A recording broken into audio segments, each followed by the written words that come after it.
रसना बासना श्रवण रमण इत पशुतुल्य कर्म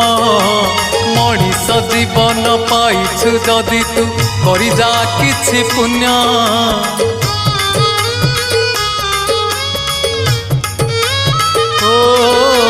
रसना बासना श्रवण रमण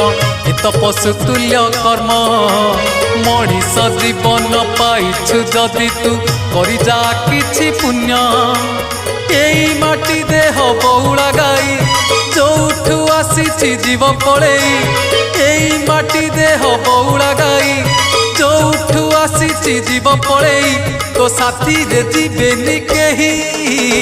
एक जीवन तो सेई जिए प्रभु नाम धरे नाही भिक जीवन तो सेई जिए प्रभु नाम धरे नाही।